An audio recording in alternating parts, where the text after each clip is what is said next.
Hello! Welcome to Thursday Night Talk. This is a show where we discuss the week in Humboldt, the local issues with the local personalities. I'm Talvi. I'll be your local host for the next hour.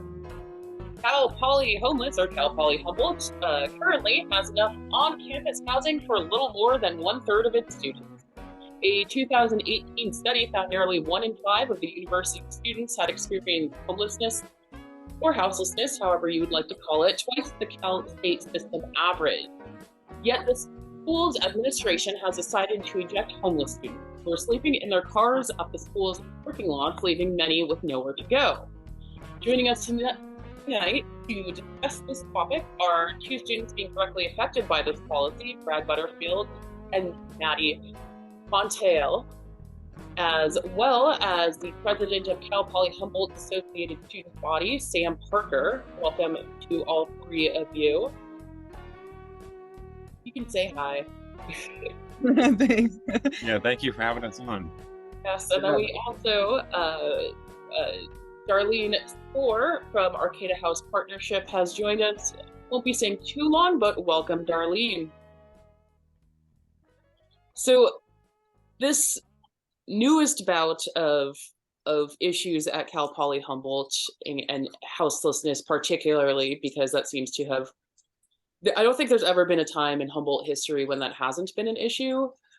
It's been decades and decades, perhaps even hundreds of years, due to just an odd history of Humboldt County, let's call it that, though we're focusing on the now, and we can get into the past later because I feel like it does affect what's going on now. And I just want to ask, because Brad and Maddie, you were there with the most recent situation. So what has this semester been like, first and foremost, and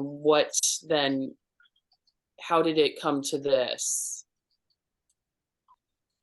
I guess just to preface, both Maddie and myself have lived on campus in our vehicles for previous semesters, and it's never been an issue. And for both of us was one of the primary reasons that we decided to study at Cal Poly Humboldt, was because of the relaxed policy of sleeping in your vehicle on campus and just the general culture of Humboldt County kind of accepting that style of living. As far as this semester, everything on campus for vehicle dwellers was fine up until October 25th. On October 25th, around 1:30, there was 2 administrators that walked around campus parking lots. Their names were Chris Kazera and Steve St. Ange, and they notified all people that were at their vehicles that afternoon that we would be evicted from campus. And when I asked them, I was one of the students at my RV at that time. I asked them when that would go into effect, and they said it could be a week or maybe 2. They didn't really have a timeline. And then when I asked them the reasoning for it, they said it was because students had been pooping in buckets and then dumping the poop around campus. That's what they alleged. And then following that in-person meeting at my RV, they sent out a campus-wide email, and it pretty much reiterated the fact that the school was going to soon begin enforcing their regulation against overnight sleeping in one's vehicle. And that email specifically cited that vehicle dwellers create an unsafe and unsanitary condition on campus, and we spark fear and frustration in our campus community. And because of that, Maddie and myself know that those allegations are not true. We do not poop in buckets, and we know pretty much all of the folks living in vehicles. We're a pretty close community, and we know that none of us would do that. So Maddie and myself became very involved over the last 3 weeks, meeting with administrators, speaking at board of directors meetings, speaking at the Senate, and not only trying to understand what the catalyst for this sudden enforcement was, but also hoping to change the university's course of action and create some sort of safe parking program that's provided by the school for students that are forced to live like this. How long were you living on campus for? Because you said a while, but or for several years now. I've been here just since the spring semester, so this is my second semester on campus in a vehicle. For me, this is my third. I originally came to the school and was living off campus in an RV and commuting, but my plan was to live on campus. But then COVID hit and I went online. And so now I've been physically on campus in my RV for 3 semesters. So you're in the van on campus while doing online classes. Is that correct? No, over COVID, I was doing online classes and living in my RV off campus. But now I've been physically on campus in my RV doing in-person classes for 3 semesters. Gotcha. So, Sam, as the Associated Student Body President, I imagine that students would have come to you if they had seen poop in buckets, which this is one of the most ridiculous things. That seems almost every incident of houselessness, everybody goes, well, there's so much poop. People do have to go to the bathroom. They should not be pooping in buckets and throwing it anywhere, though what makes anybody think that it's students who are living in RVs, which have toilets on them, versus any other situation or a hazing thing that we all know Cal Poly has had happened several times with hazing issues. So who is to say that it's those students? Has the student body come to you and said anything about this, Sam? Well, everything that the student body has come to me regarding this has been overwhelmingly in support of those who are being kicked off campus. I mean, there's been no concern about the people living in parking lots, no reports of any poop or anything being dumped anywhere on campus. And yeah, everything that's been coming to me is overwhelmingly in support of those that are being affected by this. And yeah, everyone I've talked to, I mean, people say it makes them feel safer to see them in the parking lots because they know they're out there watching. If something happens, they can call the police. And I just feel like it's interesting to see on campus. I feel like it's a more affordable way to live, and they have a tight-knit community and they're all great people. So yeah, no reports of that whatsoever coming to me. So speaking of affordability, how much would it cost to pay for housing on campus? Which leads me to my other question: is there housing available on campus? Because I know several students who are living out of hotels right now, which I would have rather lived in a hotel than a dorm room back when I went to school. I'll be honest with that. You get a full breakfast buffet and everything. That sounds like right there. Plus they have to have. So how much does it cost to go to Cal Poly right now? And do you have to go through their student housing? I know in a lot of universities around the country, you have to do your first year living at the dorms if you're a freshman. Yeah, so I do believe we have that policy of you have to spend your first year living in the dorms, and there are a few people in hotels, and I think it's about $6,000 to $7,000 a year or so, or 7 to 9. And we actually do have open housing at the moment because of what happened last year, with them saying that all the transfer students or all the continuing students will be kicked off campus, and on-campus housing will be reserved for only freshmen. So a lot of people went for on-campus housing, and we didn't get the enrollment increases that we thought we were going to get. So we actually have multiple hundred open beds on campus. And so I feel like that could be connected with the issue. Administration might see people living in RVs and not paying rent. And so they might be trying to figure out a way to get people to stay in the on-campus housing since there's still openings. So how do they, I mean, here's my favorite question is how are people supposed to pay for housing though? $5,000 to $9,000 is much less than, say, what most people pay for an apartment in the community. And I believe that does come with a food card. But for somebody starting out in the world, I feel horrible for students. I felt horrible for me as a student when I was a student. I still feel terrible for students. If you didn't come from a family that could take care of you, or even if you did a little bit, that could actually make things worse, because then you'd be out of the tax brackets for funding, and then you're actually kind of the wealthy poor at that point. How are they expecting students to make money here to afford that while also going to school and living in conditions that seem very chaotic to me? Yeah, exactly. And it really is. Yesterday in one of my conversations, one of the administrators brought up just bringing out student loans like it was nothing to worry about. But obviously, if you could live in an RV and work a little harder to live and not have to worry about student loans for the rest of your life, then that's the better option. And yeah, I think it's very unreasonable of them to expect that. And there's also a limit on how much you can work on campus. There's a CSU wide rule that means you can only work 20 hours a week working for the university system. And so a lot of people are having to get multiple jobs, some on campus, some off campus, just to be able to make ends meet. That sounds about right. How much does it cost to live out of an RV per year on campus? It's hard to get like a solid estimate because it's different for every individual based on what kind of rig they have and what kind of needs they have.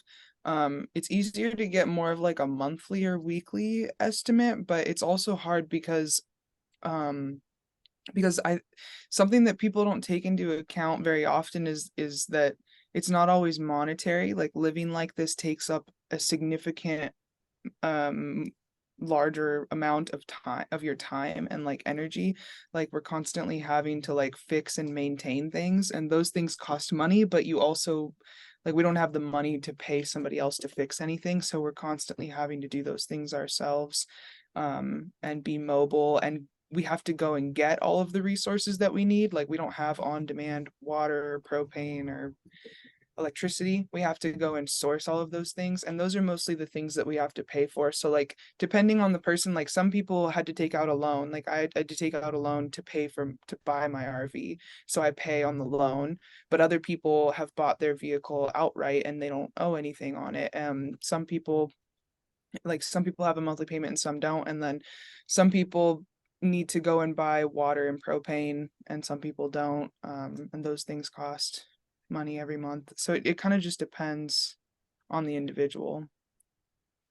I would like to get back to the loan in a moment, but because we do have Darlene here, I know, Darlene, you've dealt with a lot of houseless individuals of all sorts. Have you seen an increase in students coming to the Arcata House Partnership? Because a statement was made, I believe, in one of the articles I read several, and it was, well, the students should go to Arcata House Partnership if they don't want to stay, if they can't stay on campus, and they can't stay on campus despite paying the fees to have their car there on campus, because I believe everybody who has their vehicle there has the parking permit to be there.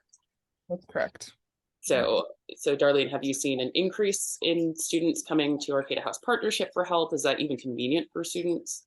Is it convenient for other people who could be using those resources? So we have seen an increase in the number of students who have been contacting us. Our safe parking program is not for students, it's for people that we serve who were trying to move from being homeless to being housed and in programs. So it's a very different kind of opportunity. So I don't know how the word got out that we have room in our safe parking program. We're full, and we have a small waiting list for sure. I think our name was probably, I'm just hypothesizing here, brought up because we know how to manage a safe parking program, and we do that well. And we may have some information that, and I have offered the university, if they if that is something that would be helpful. Or I've offered it to students who might want to start their own parking program off campus, whatever that's going to look like, that we could provide information. I think one of the things I heard though from the first person, Sam, I think, said that people were being forced to live like this. I think there's a real difference in my mind between people who are choosing to live in RVs and people who are sleeping in their car on the street because they don't have other choices. And so when I think about people living in vehicles, it's very different for me to think about somebody who's living in an RV that may have sanitary services, they have power, they have access to water. That's very different than somebody who's sleeping in their car with no heat and no access to other services. So the discussion is very, again, very different, because those people, I think, need different services. And then they may be the ones that we could help. So do you think there's not a large crossover between that? Because I don't think it's only RVs in the student parking lot, especially, I mean, I'm a bit older now than the typical students there, though I remember when I first moved out here, I had plenty of friends that were students, and some of them did live out of their cars, or they, you know, would be 20 people to a 2-bedroom apartment because that's what they would afford, which I don't know if I would consider that sanitary nor safe living, either one. I totally agree. I don't know what the mix is between RVs or vehicles that are meant to be lived in and vehicles that are not meant to be lived in.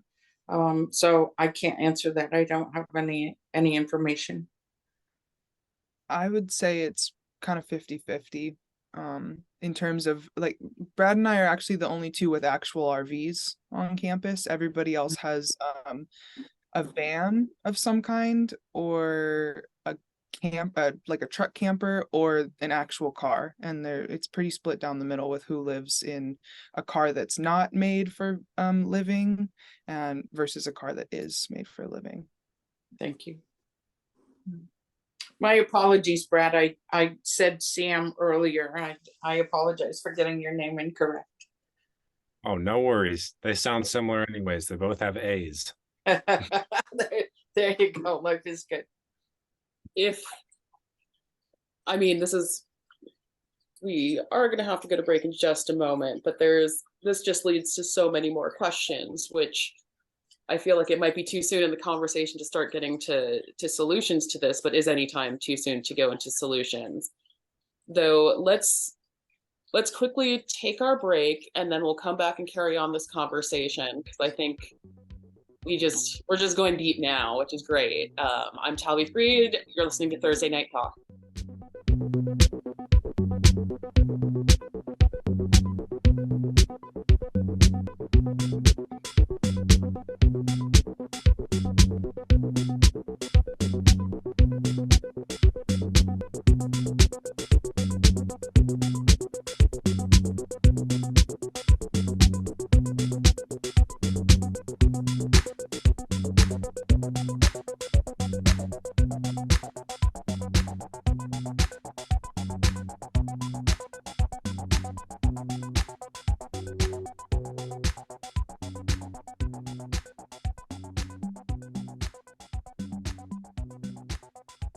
All right, everyone, welcome back to Thursday Night Talk. I'm your local host, Talvi Freed. We are discussing the Cal Poly houseless situation. We've got Brad Butterfield and Maddie Montiel, the two Cal Poly students who also happen to have RVs and just recently had to relocate those RVs off the Cal Poly Humboldt parking lot, despite having parking permits, which are almost $400, which they did pay for.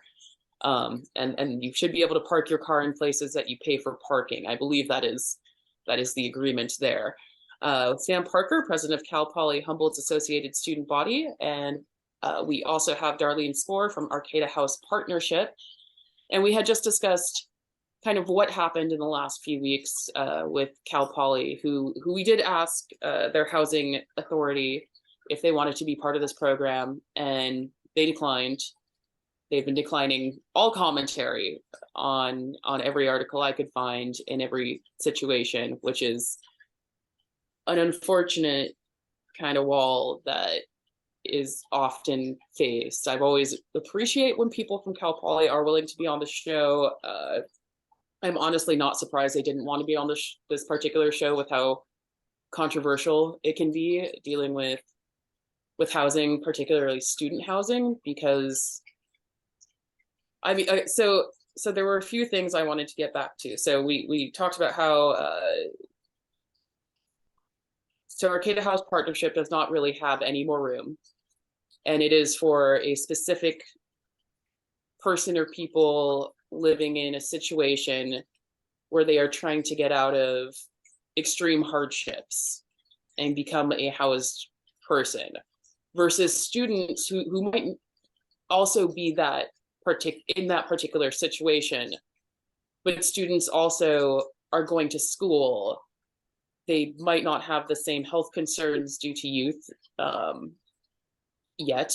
I mean, considering living situations. And so from what I heard from Brad and Maddie about, it's like 50-50 people who have vehicles who are equipped to deal with weather situations. They might have running water or at least toiletry situations, things like that within the vehicle, versus 50% who are living out of cars that are not necessarily camper vans or RVs. This is all correct so far. I just want to reiterate for those just tuning in. Yep. So Maddie, you had mentioned you had to get a loan, and I guess I don't need to know how much your exact loan was, but what was the interest rate on that? Because I know how much a student loan costs. It was around 12%. Which I consider pretty high, but student loan rates can be anywhere from 20 to 43%. And that's accumulative. So, people get a student loan and you think you'd only be paying 43% more of that. No, you're paying, the APR versus what a loan percentage is, which a lot of people don't understand that. Financial illiteracy is very strong, and I don't blame anybody for not wanting to take a student loan because it's absolutely predatory. If you get a $50,000 loan, you might be ending up paying $300,000 in the long run, which is just unreasonable. And it is completely unreasonable for this is my personal opinion here, but it's unreasonable for a school to say, just go get a student loan that will put you in debt forever so you can afford the $15,000 a year it takes to live on our campus. Why is a school not offering a loan then? That's a 12% interest rate. They'd probably be making more money in the long run. Anywho, that's my upset thing about that. For those students who are living in their cars, what are they doing to get by then? Because not to bring up the poop in the buckets again, I do not think that students are going to be pooping in buckets, especially when they're like going to classes and hanging around all their classmates. Like, that's just not wise. It could be, I know Cal Poly has a lot, like the community forest next to it. What are students doing to get by if they're living in their car? There's a few different scenarios, because like Maddie and myself, we both have fully self-contained RVs, so we have a bathroom in our RV. Students living in converted vans usually have some type of basic bathroom setup. Mm-hmm. And those that don't have the option to go to Nelson Hall, which is open 24 hours a day, 7 days a week, in any emergency. But apart from that, there's also, literally like hundreds of bathrooms around campus that are open most hours throughout the day. So for the school to assume that that we would poop in buckets, it really doesn't make any sense, because this is our community. We're proud to be a part of it. We like to see ourselves as positive members of the community. none of us would ever poop in a bucket and dump it around campus. It's not in the cards. It's not something we would ever do. So for Arcata House Partnership to get the kind of permits it needed, because the part safe parking, is that what it's called? That is fairly recent, at least according to my history and timeline. I'm sure to students it might have felt like it's there forever. It's only 5 years old, maybe? No, 1 year. Only 1 year, yeah. See, and that was mostly because of the pandemic and the extreme financial situations a lot of people have been going through, crazy housing prices, all these things. What did it take to get that for Arcata House Partnership? So recently, I think 2 weeks ago, the city of Arcata voted and passed a shelter crisis declaration, which allowed us to continue to run the safe parking program for a little while. There's it's really specific what zoning we can and cannot get away with. We have on-site hygiene facilities. We have people we serve have access to showers, access to bathrooms, access to water, hot meals, 24-hour staff, plus case managers to help people transition from being homeless to being housed. So the people at our safe parking program have hopefully most of what they need to be comfortable. We are all about permanent housing, so we understand it's not the best place to sleep in your car in January in the very cold. So we try to help people get housed as quickly as possible. But we also understand that there is no housing. I mean, we do this for a living. We provide affordable housing and support people who are low income to become housed. And we're having a difficult time finding housing. So I can't imagine how difficult it is for people who don't do this for a living.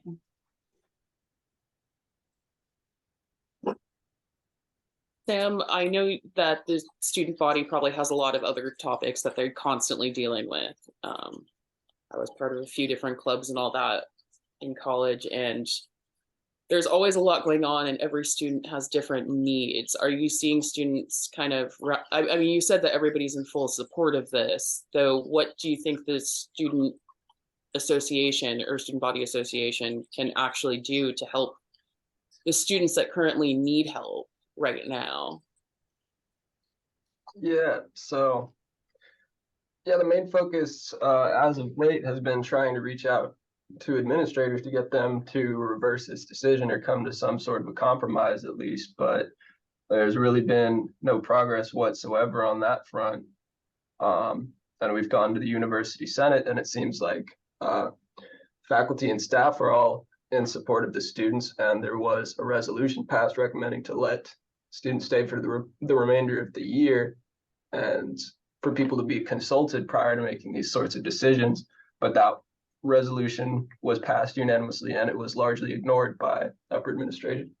And so, kind of the focus now has been trying to figure out what other resources we could implement to help people out.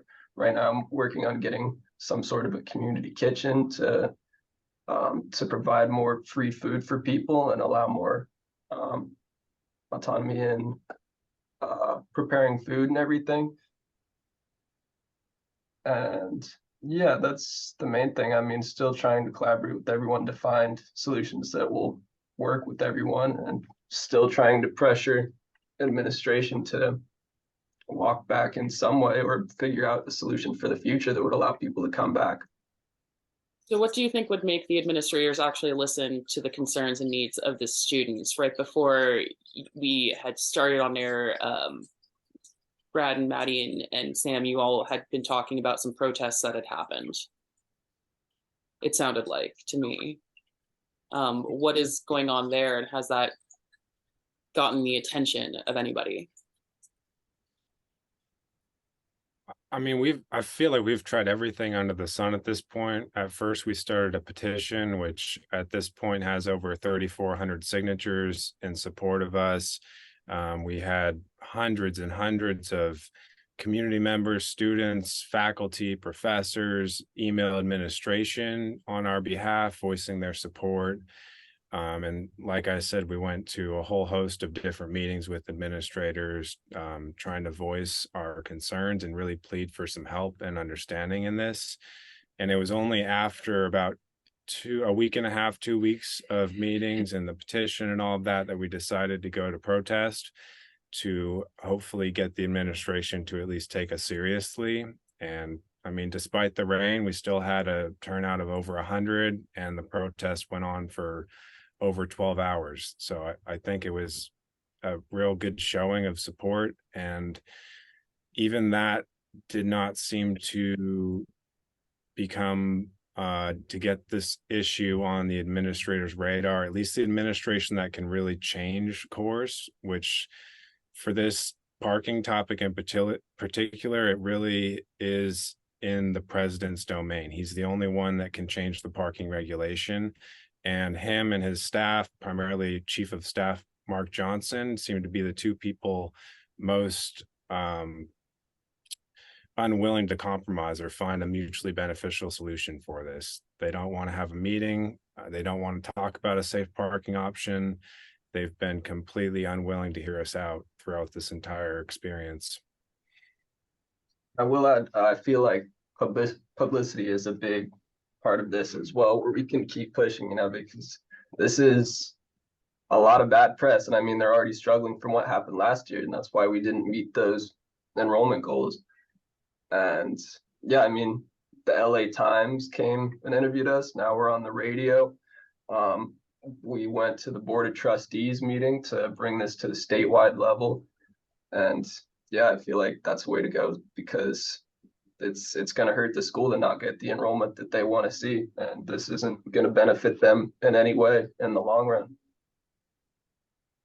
That is something that I wonder what they're thinking, because how do they expect to have students giving them money and funding the school if the students can't even live there or go to school or have basic anything? I mean, I wish I had $1 billion and could create like an RV park campground just for students. That would be amazing. And I don't see why that hasn't already happened, but also land is expensive and all that. Darlene, you wanted to say something?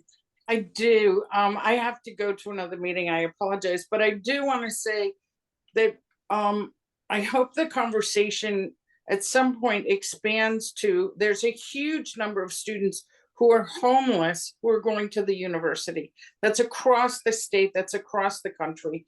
I don't want to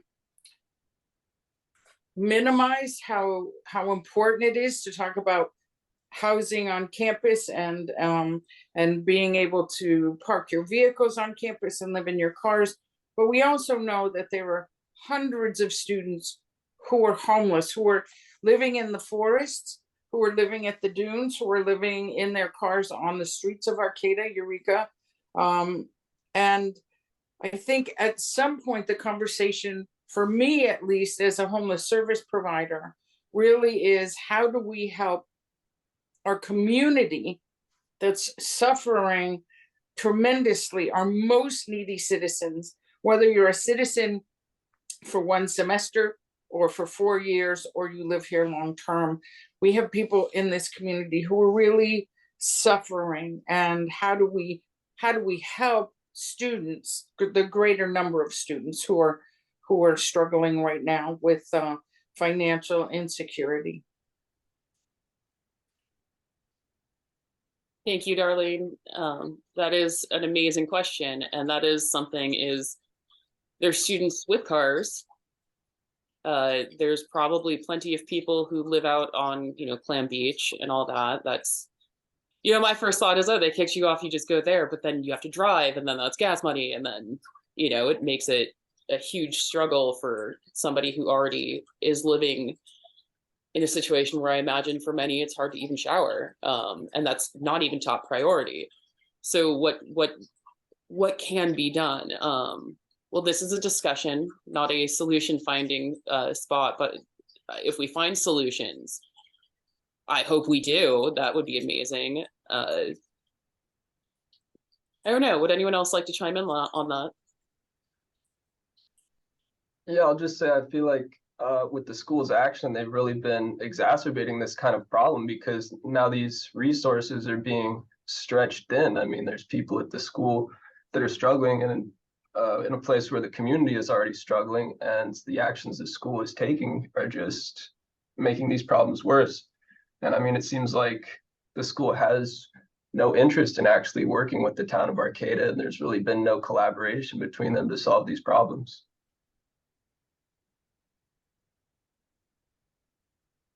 Do you think that the school is currently under financial hardship?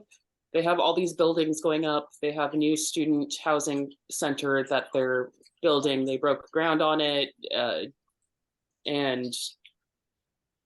but the numbers are down, and the students now from 20 years ago are facing the same exact issues, which is there's not enough services and resources to go around. And the school is continuously making the same bad decisions, it seems like.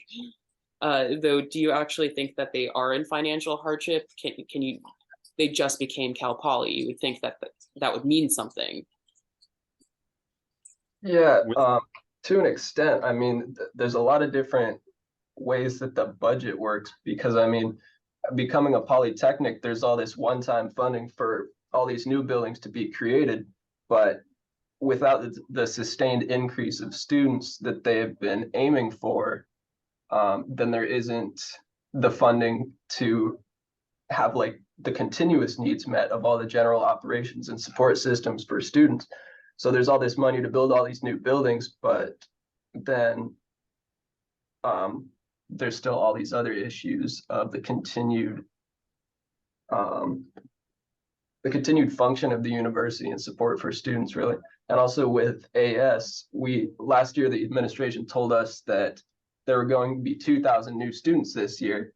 And so the previous board had projected a budget for that increase of $1.2 million. But since we didn't get that many students and we didn't have that student fee revenue, we had to back that up by over $500,000. So even the supports that Associated Students was supposed to provide weren't what we thought they were going to be. And that's the same across the whole school with other systems.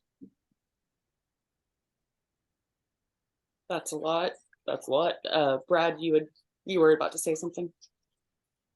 Yeah, with the Polytechnic transfer that just happened in the past few years, the school did get $433 million for that first year and then ongoing support. And it really seems hard to believe that there's not enough money. It's just where it's being spent. And like one very clear example of that is that with over 300 vacant dorm beds on campus, the school still spent over $1 million on their contract with the Comfort Inn to house students this semester. There's a lot of examples of the school spending their money in ways that don't benefit the students and seem to be more business choices rather than to help the student body at large, and also the faculty and the professors who haven't seen the pay increases that they need. Well, I'm imagining somebody is getting pay increases, but I'm going to doubt that it's any of the professors or student with adjunct professors who happen to usually be students getting their masters. I'm going to highly doubt that any of them are seeing any of these increases, but somebody there must be, because the money's going somewhere. And I've seen the houses of plenty of people to know that they are definitely able to afford those houses, and they work for Cal Poly, so there's that. We're going to take a real quick break and be right back with what's going on at Cal Poly Humboldt and why are we still dealing with student houselessness in 2023?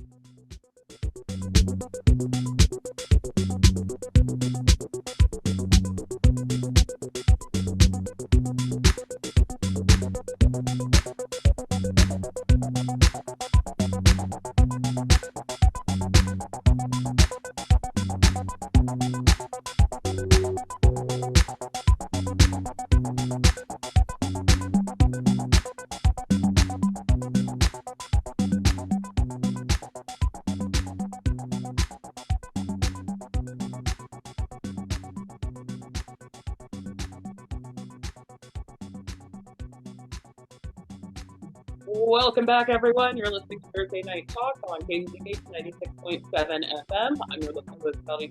I'm here with Brad Butterfield, Maddie Montiel, who are both Cal Poly students who happen to live in an RV. And recently, they and everybody else who was hanging out in the parking lot because there's no other housing got booted from the parking lot. Also here was Sam Parker, who I'm assuming here is also a student, but you happen to be president of Cal Poly Humboldt associated student body as well. And we have been discussing why Cal Poly Humboldt's now be called Cal Poly Houseless. It's always had a name similar, even when it was Humboldt State. Though it was known as the, I mean, Humboldt's a rough school. It's a lot of wilderness and wildlife crews. It's people who come out to do environmental studies. People are a little tougher when they're from Humboldt. So I don't think living in a parking lot is actually like, I actually think like, hey, again, that whole like, why doesn't Cal Poly buy a huge campground for students and have like services for those who, especially those who are studying forestry and things like that, and have a discounted rate to have water hookups and things like that to their own RVs. That just sounds like a continuous moneymaker, just like people who would prefer living in a dorm. Which, going back to that, there are several hundred dorm rooms currently empty because Cal Poly said or claimed that they were going to get 1,000 student increase, which would have increased just student body or student Humboldt Associated student body funds by over $1 million, which didn't happen because 1,000 extra students didn't show up. It might have been 100 extra, right? An increase of 100 students from the years past. Mm-hmm. Yeah, just about. Yeah, which is just a mess. It sounds like a huge mess. Oh, 2,000. They originally said that 2,000 students were predicted, which I think everybody was like, how is that possible? As somebody who's in the community who is involved in a multitude of things out here, from a community perspective rather than a student perspective, we all went, but there's nowhere to keep these students. And I would absolutely be curious to know how many actual houseless students there are. Because why isn't there a scholarship resource that the school is doing? You know, like why are there hundreds of empty rooms? And it's wild to me. It's absolutely wild. And it's not happening only here. This is not just something that Cal Poly is going through. This is happening all over the country in multitudes of locations. Every school has issues with housing, though not every school has just become a Cal Poly and got over $400 million in funding to fix these issues. So if anybody would like to go off from there, we have about 10 more or 8 more minutes before we get into round robins. I know there's concerns, and there's a huge history that we're not even touching upon really, that's involved Cal Poly being, or back when it was Humboldt State completely mishandling funds constantly, consistently, not communicating with the community around them. It's been constant, and I'm definitely, I'm for an education system. I think it's very important. It's very vital to the area. It's just currently being mishandled, and I don't know by who, because it's not my expertise right now to be focused on this. And I think that's one of the reasons I wanted to do this, is to learn from those who are living through it right now. What solutions do you think there are, and not just being heard by admin, what would you want the administration to do? So we spent weeks in meetings proposing solutions and trying to find, we spent a lot of time trying to figure out what the reason for all of this was, why in the middle of the semester when we're almost at the end, why in the middle of the week, why with no prior dialogue or warnings or like conversation with the people who live like us on like what the issues are, and how everything was going to be implemented. I mean, we tried to get answers to questions nonstop, and we talked to everybody that we possibly could. And like Brad said earlier, the constant has been that there's a severe lack in communication, and there's like a severe lack in consistency. We've been told a plethora of different things, and it changes like day to day. But yeah, all that to say, we proposed a lot of different solutions. The main one being to have a designated parking area on campus for people who live like us to stay in their vehicles, because the main issue is that we're sleeping in our vehicles. And I mean, we just want to sleep and we want to sleep in a safe environment and that's close to campus, because like you mentioned earlier, having to move a vehicle like this around takes a lot of gas. It takes a lot more out of our lives and our mental health, to have to be constantly on the move. And we really just wanted to push for a designated parking area for us to stay on campus. We never got told a concrete reason why this is all happening, but we did get told like quite a few different things. The poop in the buckets is one, so some kind of sanitary issue, even though we know for sure within our community that's not actually coming from us. But we are getting pinned for it. So to address the school's issues on that, we pitched signing some kind of agreement form that the school could lay out, no dumping of any kind, no use of like open propane, or no unsafe practices. Whatever their issues are, they could lay them out in an agreement form, and those students who want to live in their vehicles on campus could sign the agreement form. And there could be a set, like you get a ticket if you go against those things, whatever. We also pitched a release of liability, signing a release of liability, so the school's not liable to something that happens to us in the parking lot that has to do with us living in our vehicles.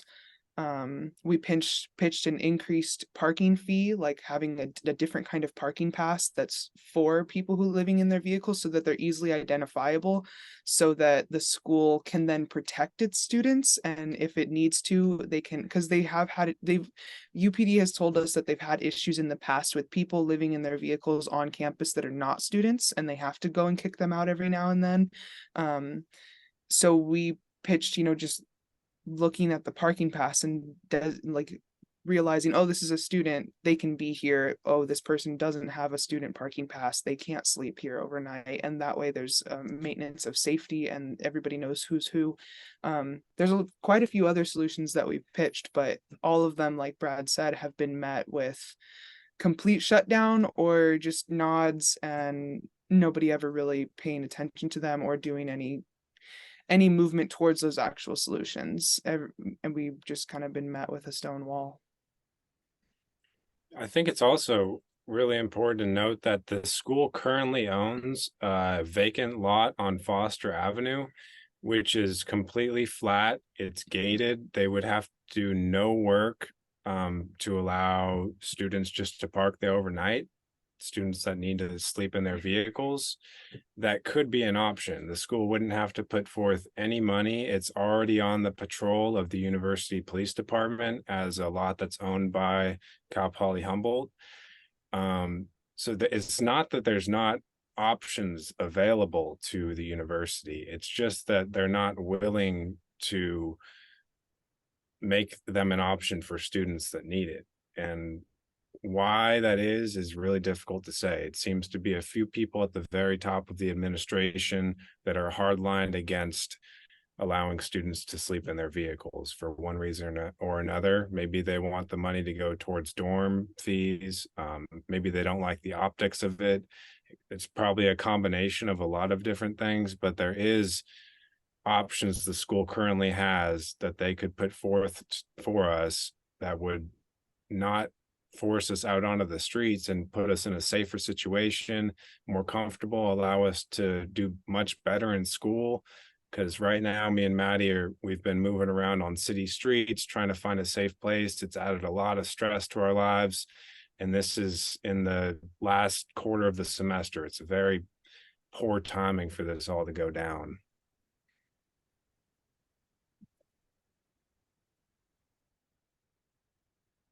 Okay, Yeah, I so agree with with oh, the go. part of poor timing. And yeah, I think the Foster Avenue is a good idea.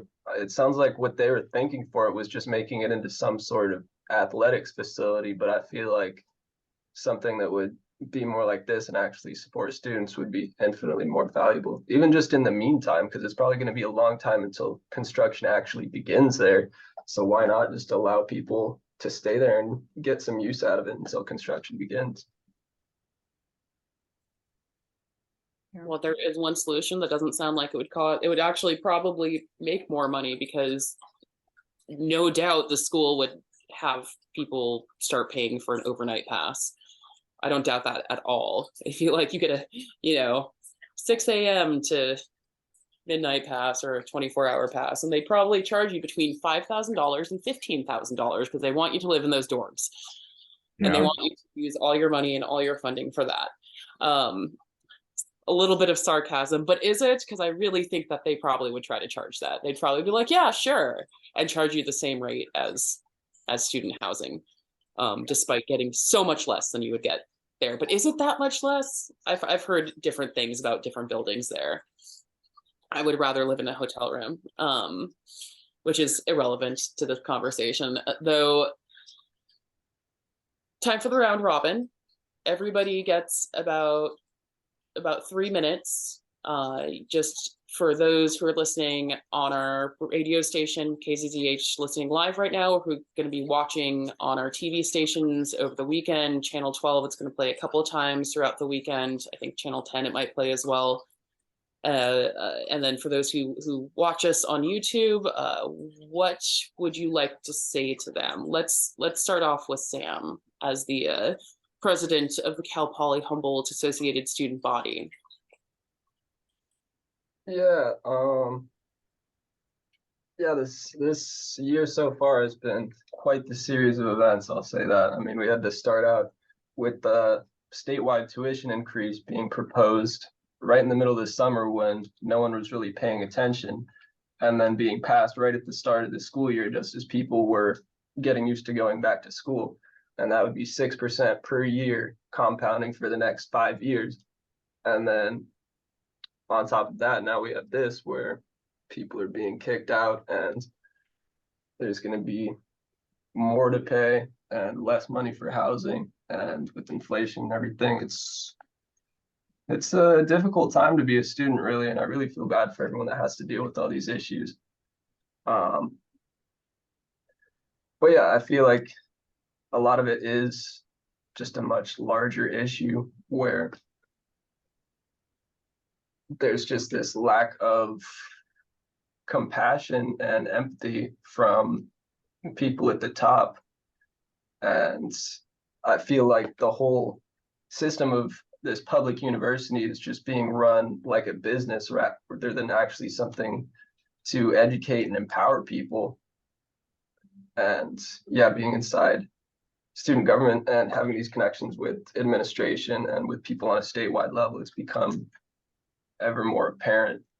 And yeah, it's just really concerning to me the way this has been handled. And I feel like I haven't been part of this for very long, but I feel like it kind of sets this precedent of how these issues are treated, where there's just these big life-altering decisions that are being made without consulting anyone that's going to be affected by them. And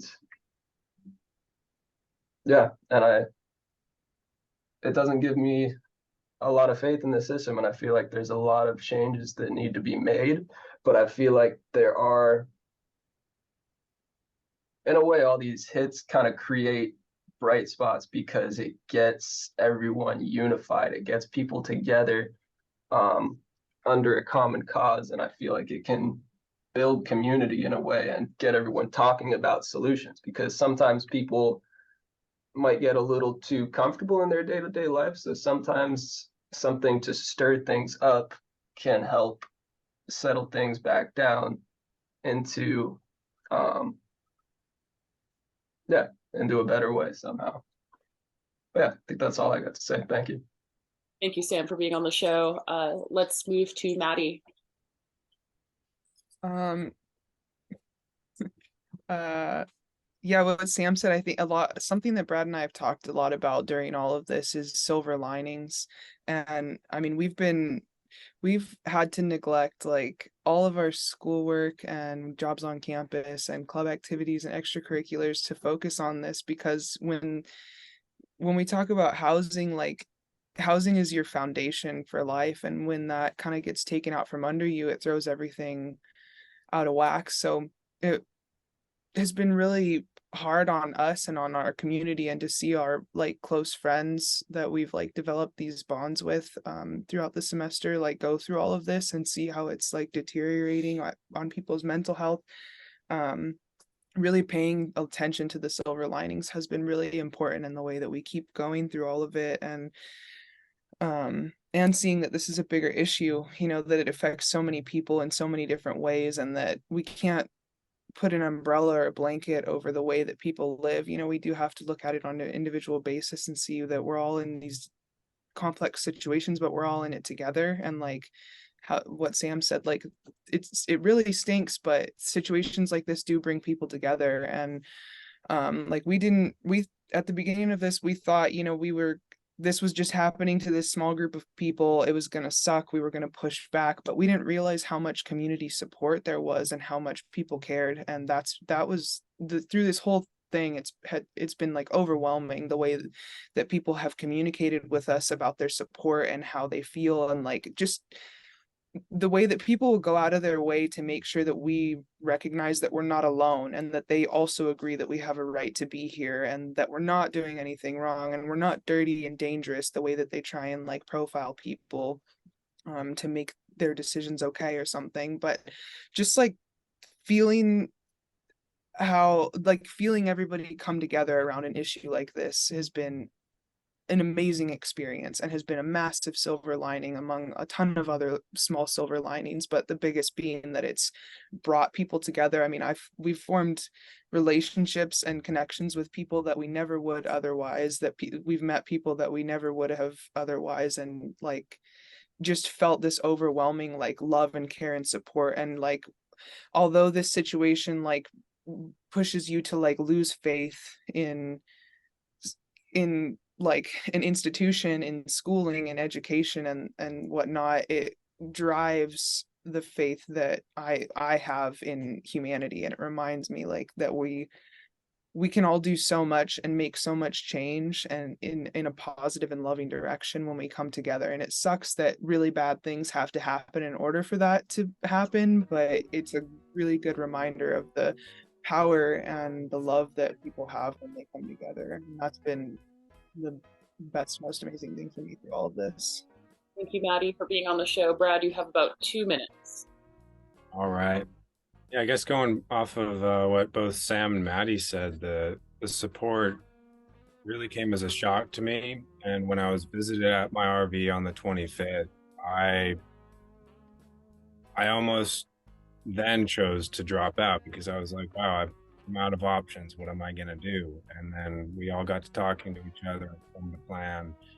And the support that we received with the 3,500 people signing the petition, all the people coming to the protest, and really just feeling the community around us rally and speak on our behalf. It's been heartwarming is not a strong enough word. And then also with that, I think that there's a real need for change in the way the institution runs. The fact that you can have over half the enrollment is like 6,000 at the school.